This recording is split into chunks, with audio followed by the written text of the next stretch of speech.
कुछ paper work था जो पहले हो जाना चाहिए था, और वो सबसे ज़रूरी चीज़ थी।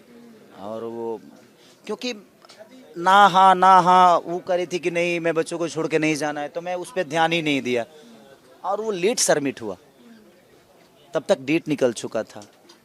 अब अचानक मेरे मन में तो था नहीं, मुझे लगता क्योंकि मैंने आज तक जीवन में कुछ, मैं सिर्फ अपने आप से लड़ा हूँ और अपने कैरियर के लिए लड़ा हूँ।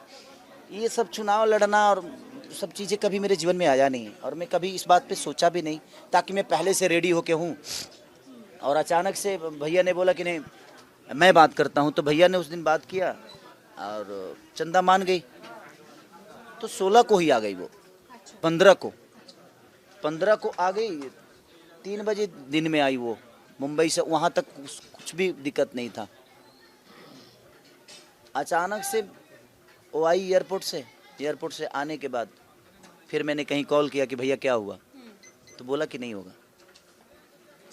अब 16 तारीख को मुझे लेना था वहाँ से सब पर्चा, और 17 लास्ट ही डेट थी। उसमें मैं अब इतने दुविधा में हुआ कि मैं 2-3 दिन तो खाया नहीं, कि मैं करूं तो क्या करूं, कैसे अब क्या मैनेज करूं। जो मैं नहीं चाहता था वो हो रहा है। मैं फिर उसके बाद मुझे लगा कि भगवान मुझसे कुछ अलग चाहता है। अब यहाँ भगवान को दोष नहीं दूंगा, उसके जजमेंट के साथ चलता हूँ, और फिर मैंने हाँ की।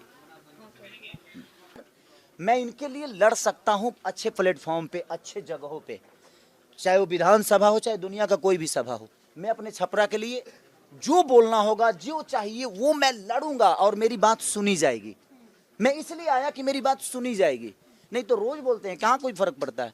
खेसारी कुछ बोल देता है तो फर्क पड़ जाता है लोगों को।